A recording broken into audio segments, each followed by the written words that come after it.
Olá, sejam todos muito bem-vindos. Vamos aguardar aí alguns segundinhos para os colegas entrarem, para o Instagram notificarem os colegas.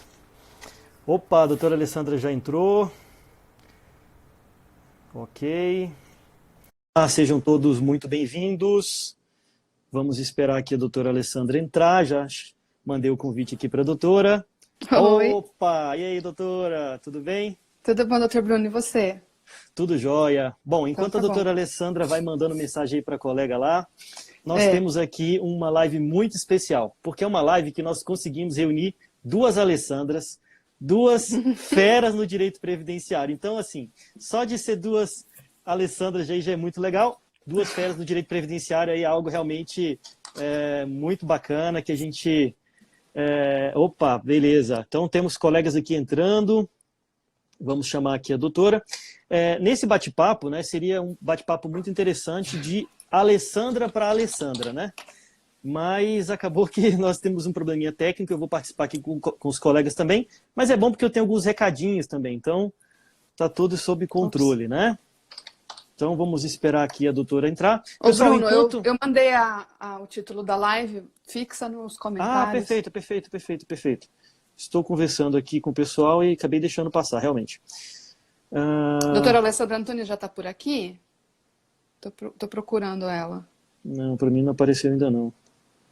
Bom, pessoal, nós temos muitas dicas interessantes aqui para compartilhar com os colegas. Inclusive, uma delas é o seguinte. Nós temos um grupo exclusivo ali no Telegram, onde a gente está trocando várias informações aí para ajudar os colegas nesse momento aí de quarentena, onde a gente está lidando com essa questão aí do coronavírus, que é algo que pegou todo mundo de surpresa, né? Então, é algo novo para todo mundo, né? Não tinha ninguém preparado para essa situação. Mas existem ferramentas, existem esse apoio mútuo que nós estamos compartilhando aqui, que tem nos ajudado bastante. E para isso, nós criamos uma hashtag chamada Conectados Podemos Vencer. Por que essa hashtag? Nós procuramos reunir aqui não só informações boas, né, em meio de tanta notícia ruim, mas informações relevantes para o dia a dia do advogado, tá bom? Eu estou conversando com vocês aqui enquanto a doutora Alessandra Antunes aqui entra também. Ela, Deixa ela não eu... está, ela não está online ainda, a gente está aguardando ela. Bom, enquanto isso, doutora, enquanto ela vai entrando, deixa eu dar um recadinho para o pessoal. Se vocês forem depois no link da nossa bio, vocês vão ver uma coisa muito interessante que o Desmistificando preparou. Nós, de todos os nossos treinamentos, você que nos acompanha, você deve nos acompanhar em muitos conteúdos gratuitos que nós disponibilizamos aqui, mas nós temos treinamentos específicos focados aí para os advogados a desmistificarem diversos aspectos do direito previdenciário, como, por exemplo, os cálculos previdenciários, onde a nossa Bruno, professora Bruno, Alessandra Strazi... Oi, doutora. deixa eu te interromper. A Alessandra Antunes disse que já solicitou para participar e ela está online aqui, ó. Vê se você consegue convidar. É Afa Antunes, AF Antunes. Doutora, curiosamente, eu acho que não está aparecendo aqui para eu a opçãozinha de chamá-la. Eu vou fazer um teste. Eu vou retirar você só para verificar se vai aparecer para solicitar as duas, tá bom? Uhum. Pessoal, tenham um pouquinho de paciência, aí temos um tema muito interessante para falar com vocês, mas é que a gente está tendo uma dificuldade técnica momentânea. Eu vou tirar a doutora Alessandra Strazi para tentar chamar novamente, tá? Um segundo.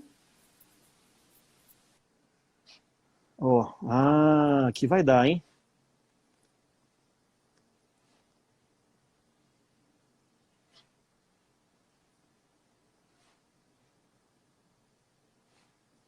Bom, estou chamando aqui a doutora Alessandra Antunes. Doutora Alessandra, você já está online aqui, deixa agora... gente, eu acho que não... Gente, eu tô achando que não dá para chamar as duas aqui, você acredita? Espera aí, vamos lá. Olá, boa tarde a todos. Boa tarde, doutora Alessandra, tudo bem? Prazer falar Tudo contigo. bem? Deixa eu só Prazer mandar... todo mesmo. Doutora, fala para o pessoal de onde é que você está falando aí, enquanto eu falo aqui com a doutora Alessandra. Então, para quem não me conhece, meu nome é Alessandra Antunes. Eu tenho um escritório de advocacia previdenciária aqui na cidade de Boituva, interior de São Paulo. Opa, doutora, que beleza. Doutora, é o seguinte, eu vou eu vou pedir para a doutora fazer o seguinte. Nós temos, nesse bate-papo que nós preparamos aqui com os colegas, nós vamos falar 7 destaques da Lei 13.982. Eu vou pedir licença para os colegas para o seguinte, enquanto a doutora fala o primeiro destaque, tá certo? Eu vou conversar aqui para tentar ver o que eu faço com a questão técnica aqui, que eu acho que o Instagram está sabotando a gente. Mas, doutora, fale para os colegas aqui, para eles não perderem mais tempo. O primeiro destaque da Lei 13.982, por gentileza. Primeiro destaque da Lei 13.982, de 2 de abril de 2020, lei recente, é a alteração da renda do benefício de amparo social, ou também conhecido como LOAS, ou ALOAS, que é o benefício da Lei Orgânica da Assistência Social.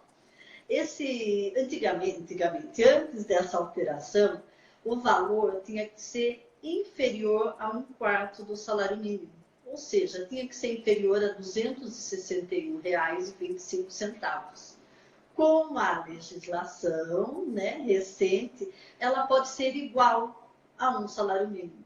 Nossa, mas isso faz diferença na vida das pessoas? Olha, gente, eu atuo muito na prática e muitas vezes na prática você encontra uma família composta por 4 pessoas e a hora que você vai dividir a renda per capita dava igual, tá, a 1/4. E muita gente tinha o benefício negado administrativamente por isso, por conta de ser igual. Então, melhorou de certa forma. Centavos vai fazer diferença? Sim, na vida de muitas famílias faz diferença. Mas judicialmente ganhávamos, era muito tranquilo. Sim, também. Porém, nada como você ter seu benefício concedido administrativamente. É muito mais rápido. Apesar de estarmos vivendo num momento assim, meio complicado, né?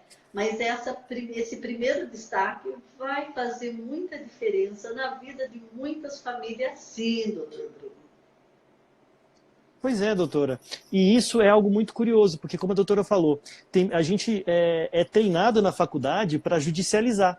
A gente quase não aprende nada sobre a esfera administrativa, na verdade. Então, essas dicas, quer dizer, a possibilidade da gente recorrer administrativamente e ganhar, nós temos não só agilidade, como nós temos uma concorrência menor também, tá? Sim, Os sim. colegas... Eu sou muito a favor do administrativo. Eu faço muito direito administrativo. Eu encosto a barriga no balcão do INSS mesmo. E acho muito importante isso para os colegas que estão começando, porque tem muita gente, doutor Bruno, que quer o processo pronto. Você já pode ter o sucesso ali, você preparando o processo, tá? Como você pode preparar um processo para levar para a justiça muito mais elaborado. Exatamente. E eu vou falar para os colegas uma curiosidade. Agora, com essa questão de coronavírus, atrasou tudo. Mas aqui em Brasília, nós temos a informação que no Conselho Federal está sendo trabalhada a possibilidade do destaque de honorários. Então, na esfera administrativa. Eu queria, inclusive, perguntar para os colegas aqui, eu fiquei aflito aqui com essa questão técnica que eu falei e acabei não conversando com os doutores aqui, doutor João. Doutor, prazer recebê-lo aqui conosco. Doutora Rosa, doutora Clara, tem diversos colegas aqui. Obrigado por estarem aqui. A doutora vai mandar aí o nosso segundo destaque. E, doutora, o que nós temos mais aí de destaques ali da Lei 13.982. Só para falar para os doutores, existe uma opção para a gente chamar mais de uma pessoa aqui no Instagram. Por algum motivo, essa opção não está mais aparecendo. Então, para eu colocar a doutora Alessandra, eu vou ter que sair, mas o Instagram dela, por algum motivo, não estava permitindo o início da live, então a gente divulgou aí que era de Alessandra para Alessandras e eu estou aqui como intruso, quase como intruso aqui, mas é por conta desses problemas técnicos. A doutora está falando comigo aqui, está acompanhando a nossa live aí também. Mas, doutora Alessandra Antunes, que outro destaque você traz para a gente dessa lei que saiu agora, que foi publicada na quinta, né? Quinta-feira.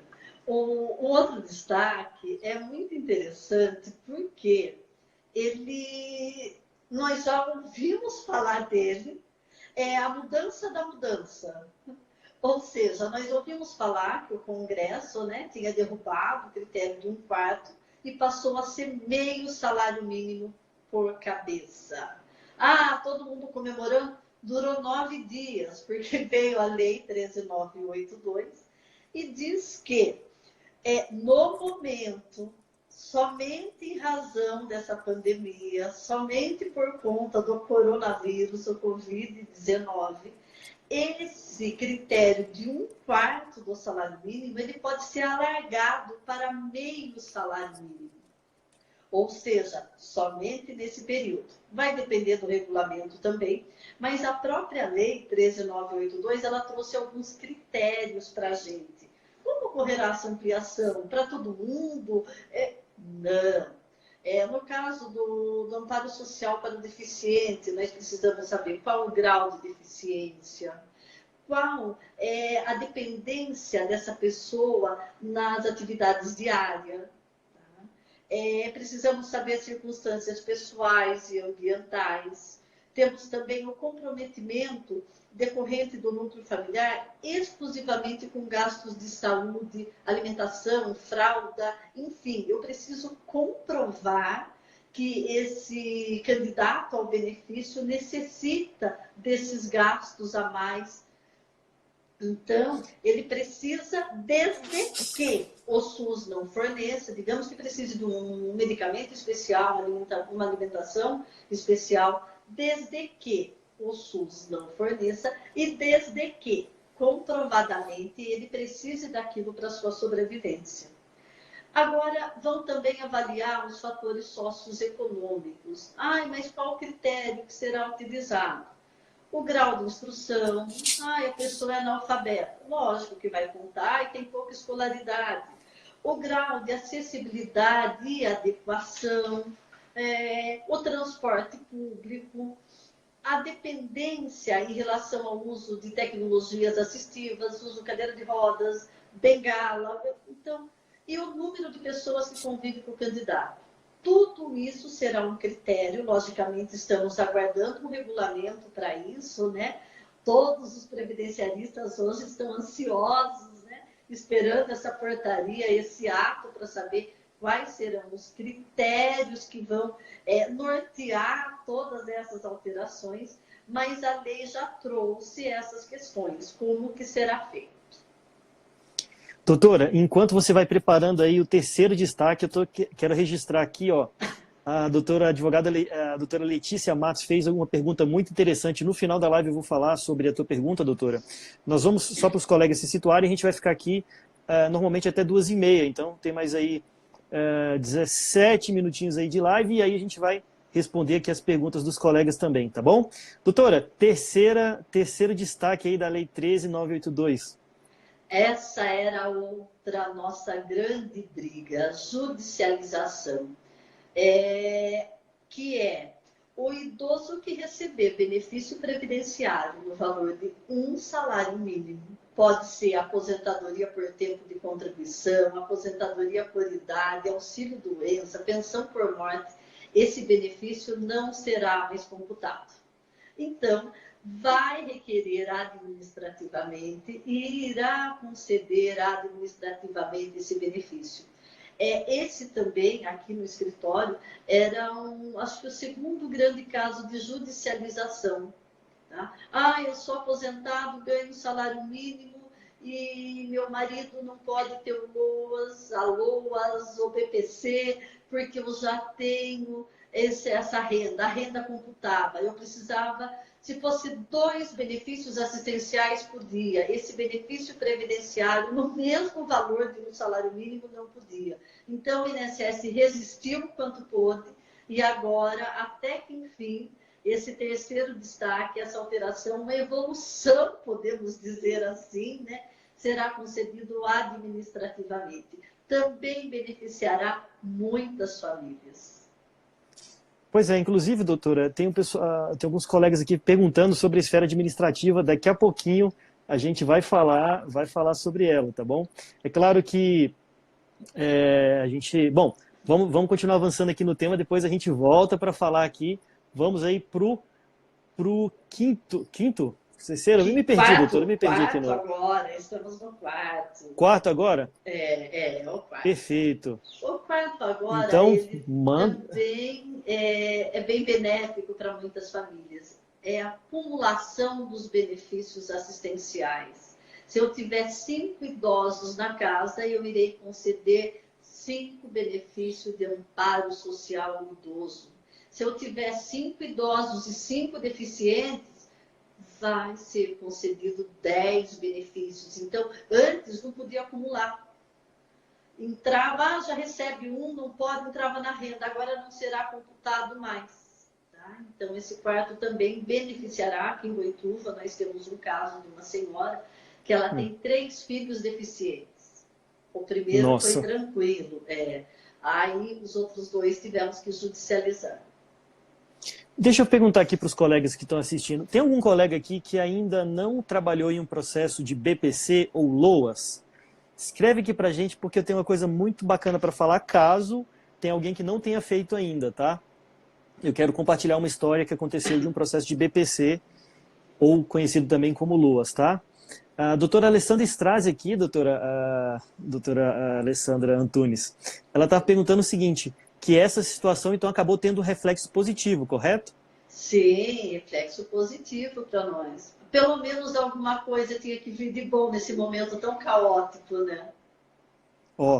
Beleza. Doutora, tem 2 colegas pedindo para falar um pouquinho sobre LOAS. Depois que a gente terminar os 7 pontos, eu vou falar algumas questões relevantes aí. Estou anotando as perguntas aí dos colegas, por isso que não estou interagindo muito aqui com a doutora, mas a gente vai responder as perguntas de vocês. Tem perguntas muito legais aqui. Doutora, 5º destaque da Lei 13.982.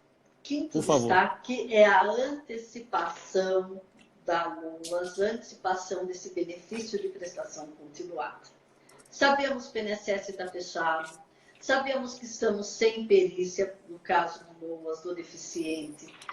Sabemos que quem já entrou, né, com esse benefício na esfera administrativa, nós precisamos passar por 2 etapas. A perícia médica e com assistente social, para ver se eu me enquadro no quesito renda. Então, o INSS, essa lei, nessa situação, ele vai permitir que, independente de verificar o direito ou não, vai antecipar por 3 meses esse benefício. Aí também tem uma questão um pouco duvidosa, nós vamos ter que esperar a portaria, né? Porque ele fala que a partir dessa lei será antecipação.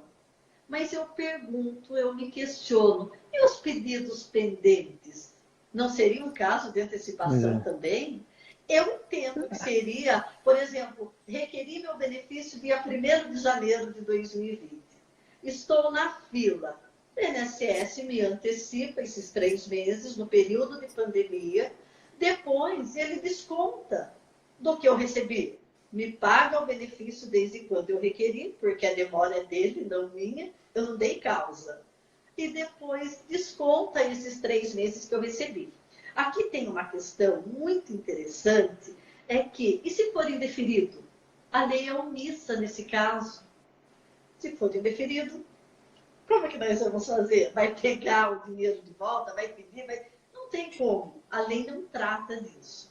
Tá? Então, esse é o nosso 5º destaque. Pois é, doutora. Bom, isso é algo muito interessante e está aí uma oportunidade para os colegas que às vezes estão aí sem saber o que fazer.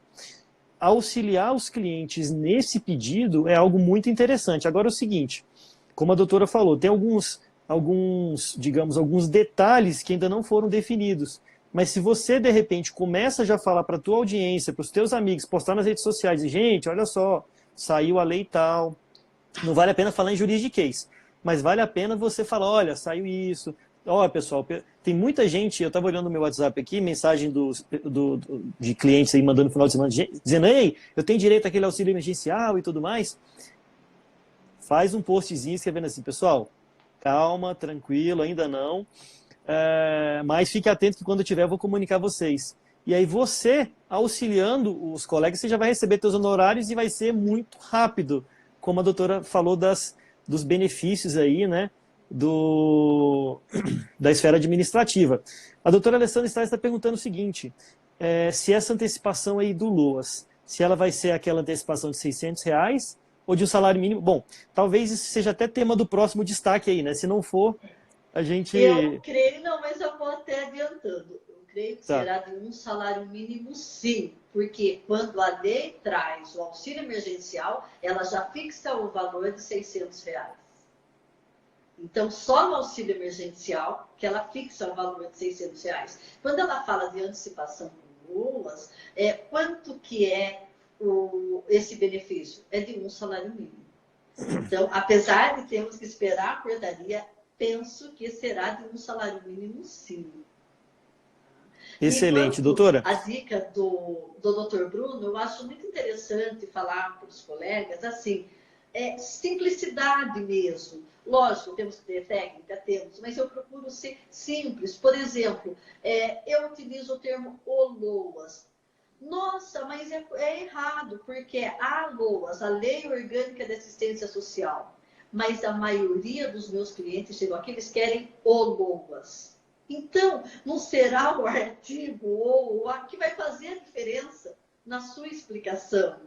Nós temos que descer até o cliente, nós temos que entender esse cliente, o que ele está querendo. Às vezes ele está querendo uma coisa que nem nome ele dá. E você tem que entender que aquilo é aquele benefício. Exatamente. É o que a gente fala, né? A gente não está falando para outro advogado. A gente está falando para que... E a gente precisa ficar atento à mensagem que a pessoa entende. Exatamente. Não adianta a gente falar um termo que ela não vai entender. Mas a gente aprende que tem que falar certinho, tecnicamente, né? Mas eu também gosto de fazer essa ressalva também. Né?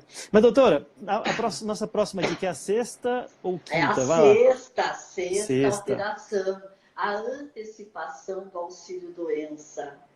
Também sabemos que o INSS está fechado, que não está tendo perícia, e o INSS ficou autorizado a antecipar, no valor de um salário mínimo, a antecipação do auxílio-doença para os requerentes de auxílio-doença, tá? Durante o período de 3 meses a contar da publicação dessa lei.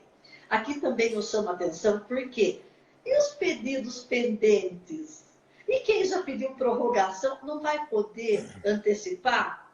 Eu creio que não seria só a partir do dia 2 de abril. Mas temos que aguardar a portaria, né, para saber quais os critérios. Por quê? Tem vários pedidos pendentes. Nós precisamos saber com relação ao atestado médico, porque lá fala que vai precisar ter um atestado médico, de acordo com o ato da secretaria, né, da Previdência. Temos que saber, meu atestado é particular, vou poder utilizar ou não? A portaria vai trazer isso para a gente, eu creio. Meu atestado tem mais de 70 dias, meus exames são antigos, ou meu atestado é do SUS, mas não dá para entender muita coisa, a gente sofre muito com isso, né? Enfim, vamos esperar essa portaria para saber como que vamos fazer. Outra coisa também que temos que ter em mente, de repente, o meu benefício, o meu salário de benefício, ele será muito maior do que um salário mínimo. O INSS irá pagar a diferença depois. O que ele está fazendo será antecipando com o mínimo necessário, tá? Para daí depois fazer o desconto, verificar como que vai fazer, pagar a diferença. Mas aqui também tem aquela coisa, e se eu não tiver direito depois da perícia? A lei não está falando que eu vou ter que devolver o dinheiro. Está falando que para todos os requerentes, olha a dica, para todos os requerentes, né, desde que o atestado esteja na conformidade do ato que será publicado. Então, hoje nós, previdenciaristas, estamos desesperados, esperando sair essa portaria aí, né? Mas será antecipado os auxílios-doença no valor de um salário mínimo durante 3 meses. Pode acontecer, o que eu acho difícil, mas poderá acontecer. O quê? Daqui 45 dias terá perícia para o Brasil inteiro. Olha que maravilha. Mas a lei está deixando bem claro aqui. O que Se ocorrer primeiro, pronto, não vou conceder para todo mundo. Mas a dica também para vocês que estão começando é requerer o auxílio-doença, logicamente esperar a portaria hoje, né, para saber os critérios, saber orientar direitinho, e poderá ser antecipado esse auxílio-doença no prazo de 3 meses. Excelente. Eu estou repassando aqui para verificar as perguntas. Eu já vou responder. Vou deixar a doutora falar a última dica aí, o último destaque da Lei 13.982. E aí eu vou responder algumas perguntas. Inclusive, tem algumas perguntas que eu quero que a doutora responda aqui. Vou aproveitar a boa vontade dela aqui, tá? Doutora, vamos lá. O 7º e último destaque aí que você trouxe aqui da lei, antes da gente responder as perguntinhas aqui do pessoal. Eu acho que esse é o mais falado ultimamente, né? É o auxílio emergencial. É tão interessante a criatividade do povo, né? Porque eles já apelidaram de Corona Voucher. Então, o Corona Voucher, eu achei muito interessante. Olha que demais. Corona Voucher, eles vão buscar, né, o Corona Voucher, o auxílio emergencial, no valor de R$600, tá?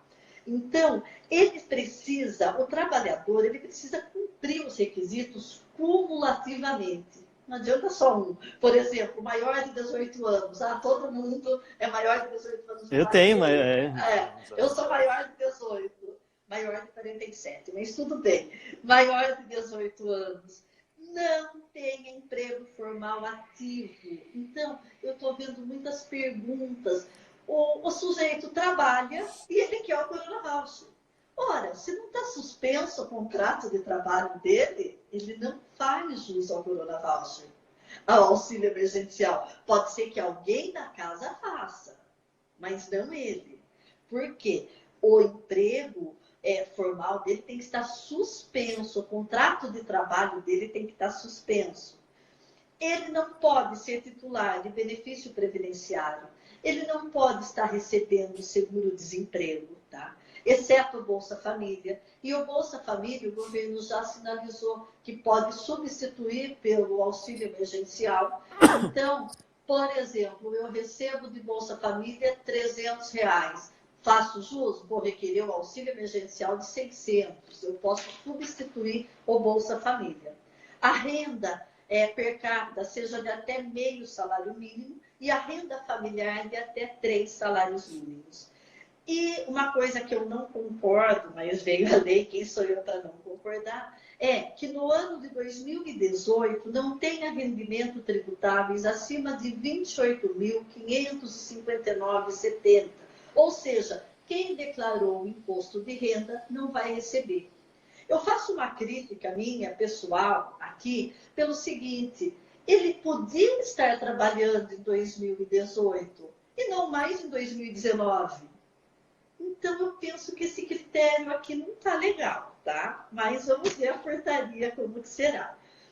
Aqueles que exerçam atividade na condição de MEI, mesmo que o MEI esteja em atraso, não estamos falando de um benefício previdenciário, mas assim algo emergencial, é um auxílio assistencial.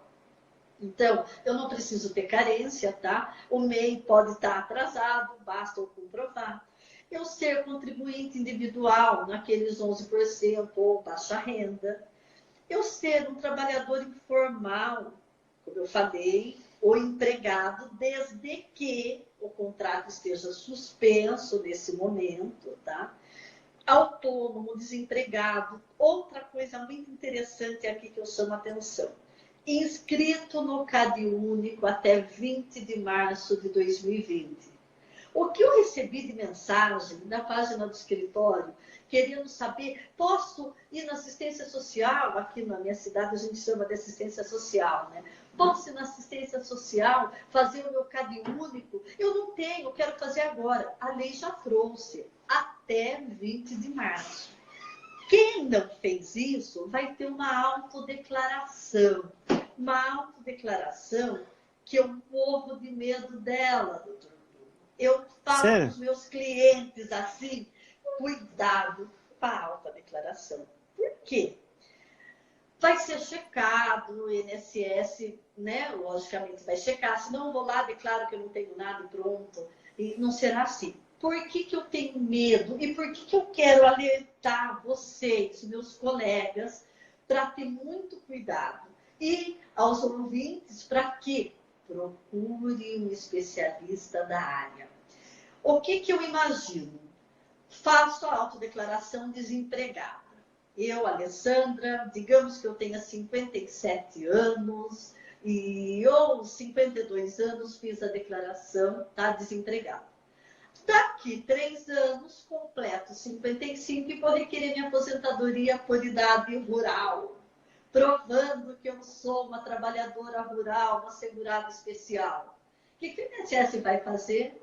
Olha aqui, você já declarou que você era desempregada. Então, nós precisamos ter cautela. Outra situação que eu vivencio muito na prática. Declaro lá, sou companheira, né? Sou membro de união estável, mas eu falo para todo mundo, quando eu vou fazer alguma ficha, eu escrevo solteira, divorciada. É o que mais a gente vê na prática. Declarei somente a minha pessoa, os meus filhos. Daqui 1 ano, 2 anos, meu companheiro morre. E eu quero comprovar a pensão por morte. E aí? O que o INSS vai falar? Está aqui. Você já declarou que você não devia em nenhum estado. Então, nós temos que ficar muito atentos a essa autodeclaração. Não é simplesmente vou lá, vou requerer. Não. Vamos ter cautela. Vamos orientar direitinho os nossos clientes, os nossos segurados, porque senão, daqui 2, 3 anos, ele vai falar que você, advogado, orientou ele a fazer daquele jeito. Não, e tem um detalhe também, doutora. Vale lembrar os colegas ali que a gente tinha a MP 871, que tocou o terror em todo mundo, que depois foi convertida na Lei 13846, que lá fala do terceiro interessado que sabia ou deveria saber da fraude. Aí eu pergunto, quem é o advogado que orienta o cliente lá a fazer uma autodeclaração dessa, e aí recebe os honorários lá? Quem é o terceiro interessado que sabia ou deveria saber da fraude, que aí vai acabar tendo o nome escrito na dívida ativa? Porque o cliente não vai ter dinheiro para pagar. Não, não é? não. Será que é quem que vai... A responsabilidade, né, é muito grande, doutor Bruno. É muito grande. Exatamente. Doutora, nós temos um compromisso com o pessoal de fazer uma live de 30 minutinhos, só que nós tivemos esses problemas técnicos no início, então a gente ainda tem 7 minutos aqui, eu acho que a gente vai aproveitar eles muito bem. Eu estava separando aqui algumas perguntas, e inclusive a primeira delas é a da doutora Clara Pinho. Ela disse que comprou o curso de cálculo previdenciário e quer saber como entra no grupo do Telegram. Vou fazer já o 3 em 1 aqui e falar para você. Olha só. Primeiro ponto, na nossa bio tem o link para você acessar e entrar no nosso grupo de Telegram, onde a gente está reunindo ali informações relevantes para ultrapassar esse momento. Inclusive, a gente divulga o tema da live lá também, faz um comentáriozinho sobre o que rolou na live depois. E nesse mesmo link você vai ter acesso a todos os treinamentos do Desmistificando de forma gratuita. Nós não separamos todo o treinamento, mas nós separamos ali módulos importantíssimos para que você estude de graça. Então, aproveitando aí essa oportunidade de estar falando aqui para vocês, é que eu digo que a gente está liberando esse treinamento aqui alguns módulos ali de forma gratuita de todos os nossos treinamentos, tá bom? Enquanto eu vou achar outra pergunta aqui, o pessoal está elogiando muito aqui, doutora. Muito obrigado por você ter aceitado aqui o convite. Realmente trouxe informações aí muito relevantes para nós. A doutora Alessandra Strazi, né, que não pôde estar aqui, mas está aqui nos comentários. Ela, inclusive, fez um comentário que eu achei muito bacana. Diz, doutora Alessandra Antunes aí, como é que é? Eu vou falar o termo direitinho aqui. O mito do previdenciário de Boituva. Quer dizer, não é? Né? Muito, muito bacana aí. Obrigada. Nós ficamos lisonjeados aí e vamos tentar deixar essa live salva aqui. Mas, pessoal, perguntinhas aqui. A doutora Letícia Matos, ela faz uma pergunta assim que é bem... Eu vou restringir essa pergunta para benefício por incapacidade, tá? Mas ela está falando assim, como saber na prática quando é mais viável um recurso administrativo ou esfera federal? A gente está falando aqui de BPC, de LOAS, de auxílio-doença. E aí, doutora, vale a pena recorrer administrativamente ou já ir direto para federal nesses casos? Eu só não gosto de recorrer administrativamente, a não ser que eu tenha elementos gritantes, tá? Eu só não recorro no benefício por incapacidade. Nos demais, todos, eu brinco que é minha terceira instância. Tá? Eu já deixei o processo todo preparado. Eu já não adianta o INSS querer, por exemplo, vou dar um exemplo para vocês. No recurso administrativo, vamos falar de um benefício, uma aposentadoria especial ou algum período que eu queira converter como especial. O PPP estava errado. Eu consigo juntar documentos até na hora, alguns minutos antes do julgamento. Então, não tem que o INSS falar depois no judicial que não conhecia daquele documento, que eu juntei depois. Minha amiga, tem uma amiga que passou para mim esses dias, que ela passou por isso. Durante a instrução judicial, tá? Durante a instrução processual, o juiz oficiou a empresa para retificar o PPP. A empresa retificou, arrumou, teve perícia técnica e tal. Agora ela ganhou a ação desde a sentença, porque o INSS não conhecia daquele documento. Então, é uma oportunidade para você juntar todas as provas, fazer as provas. Existe um artigo, eu gosto muito da Instrução Normativa 77, você estudar o direito administrativo, porque existe lá na instrução normativa, o INSS pode fazer perícia no local. Então, nós temos que usar esse instrumento, as diligências, temos que usar esses instrumentos ao nosso favor, deixar o processo totalmente preparado já. E não adianta o INSS falar depois, eu não conhecia disso.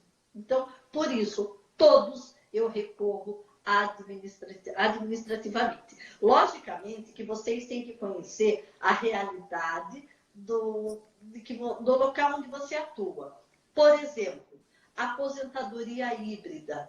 Na minha cidade, como não tinha vara federal, isso foi uma das alterações também da emenda 103, tem uma juíza que julga rapidamente os processos. Entrou no meu escritório aposentadoria híbrida, eu judicializava, porque era muito mais rápido que o recurso. Então, vocês têm que conhecer a realidade de vocês também. Mas eu recorro administrativamente em todos os meus processos administrativos, que não são poucos. Doutora, bom, estou lendo alguns comentários, acho que a gente só vai conseguir responder mais algumas perguntinhas aqui. Mandar um abraço aí para o pessoal do Cálculo Jurídico também, está presente aqui na nossa live. O pessoal aí é fera, a gente usa o software deles para fazer cálculos também.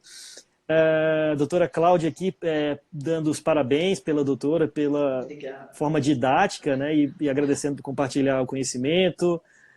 Tem mais doutores aqui também, doutor Rodrigues, né?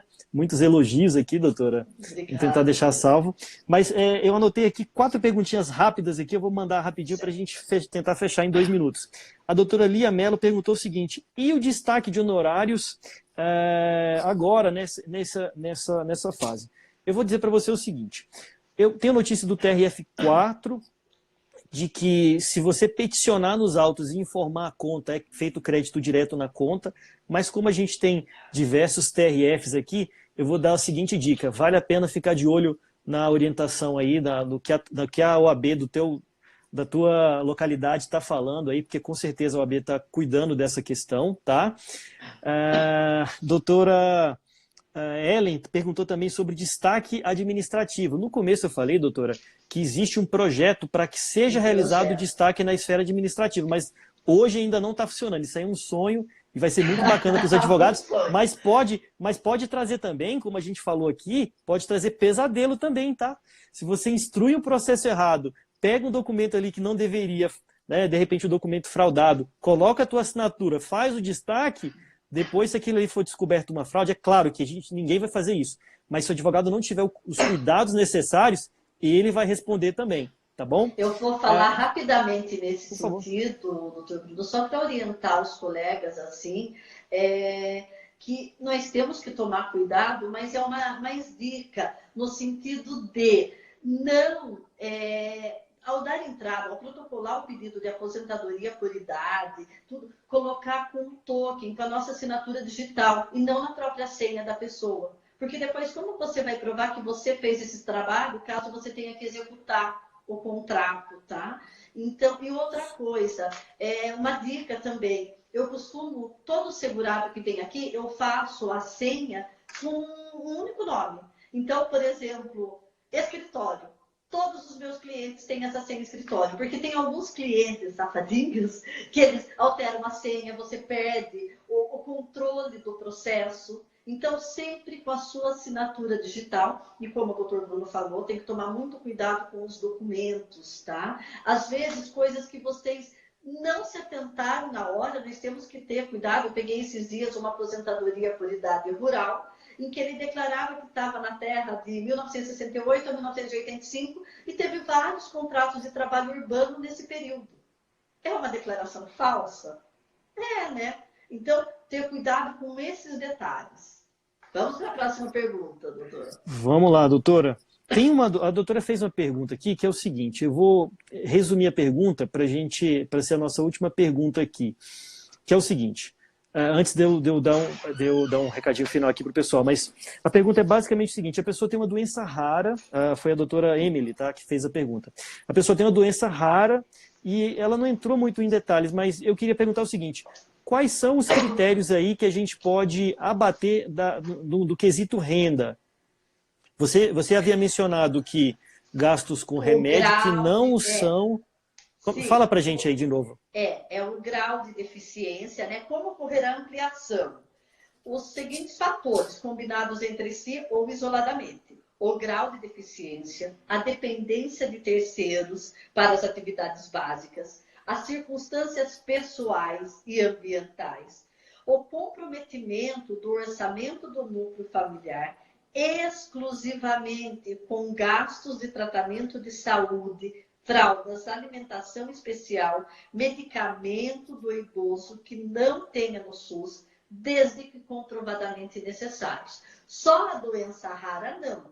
Tem que ter esses critérios, tá? Pelo menos um deles. Eu tenho uma doença rara e, de repente, essa doença me faz depender de terceiros para a vida diária. Me deixa num grau de deficiência assim que eu não consigo fazer mais nada. Eu perdi a noção da vida, do mundo, de tudo. Então, não se apegar somente na doença rara, mas verificar se está dentro desses requisitos que a própria lei já trouxe para a gente. Está bem explícito lá na Lei 13.982. Mas, como eu disse, vamos aguardar a portaria, o regulamento, para ver o que vem aí. Inclusive, um recadinho aí para o pessoal, a doutora Alessandra tinha escrito, né, um artigo aqui sobre essa situação, e aí a lei teve algumas mudanças e tudo mais, e a gente tem um artiguinho que vai sair, já tá para sair no forno, então vale a pena você seguir a gente lá no grupo do Telegram, vai lá no link que está na nossa bio, dá uma conferida nos cursos que estão lá com módulos gratuitos também, para você aproveitar e estudar aí nessa quarentena, pegar dicas também. Doutora Alessandra Strass está aqui mandando coraçõezinhos aqui para você. Tá falando aqui no meu WhatsApp que está super feliz. Pois é, vamos organizar. Inclusive, eu não só agradeço aí em nome de todos os colegas que assistiram aqui, em nome da equipe do Desmistificando também, em nome da doutora Alessandra, como já faço outro convite para a gente voltar, porque eu quero ver um bate-papo aqui de Alessandra para Alessandra, tá? Vamos sim, vamos sim. Perfeito. Pessoal, eu vou encerrando aqui. Eu quero colocar essa live, subir no nosso canal no YouTube também, eu tentar subir no IGTV, por isso ela não pode ficar muito grande. Muito obrigado por você ter estado aqui. Amanhã, às 14 horas, teremos outra live também, com outro convidado também. Siga a gente, continue acompanhando aqui nas redes sociais, que a gente vai trazer não só o tema da próxima live, mas vamos avisar quando sair também artigo novo lá no nosso blog. Doutora Alessandra, mais uma vez, muito obrigado. Vou ficando por aqui. À disposição. Dê um tchauzinho para o pessoal. Tchau, tchau. Até breve. Tchau, tchau. Vou encerrar, pessoal. Um abraço aí para vocês. Fiquem com Deus. Valeu.